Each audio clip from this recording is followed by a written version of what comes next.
c'est cette semaine que les tests antigéniques vont progressivement être déployés dans les établissements scolaires. Attention, c'est un outil qu'il faut manier avec beaucoup de précautions. C'est le choix de la rédaction ce matin avec vous, Marie Régnier. Bonjour. Bonjour.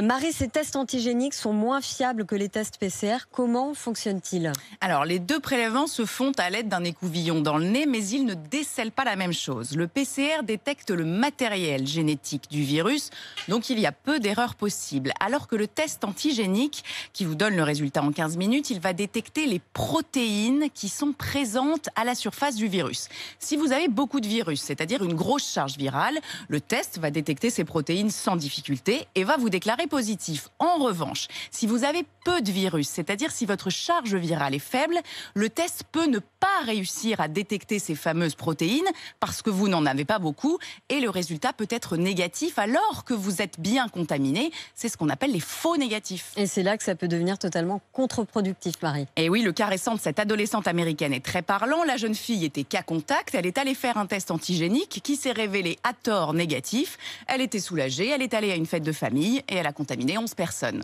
En clair, Marie, qu'on comprenne bien, il y a des cas où il ne faut pas se tourner vers ces tests antigéniques. Si vous êtes cas contact et que vous n'avez pas de symptômes, il ne faut pas faire un test antigénique qui risque à tort de vous sortir un résultat négatif. Dans ce cas-là, il faut faire un test PCR. En revanche, le test antigénique est recommandé si vous avez des symptômes et il est important de le faire dans les 4 jours qui suivent leur apparition, c'est-à-dire quand votre charge virale est la plus forte. C'était le choix de la rédaction signé Marie Régnier. Merci Marie. Les représentants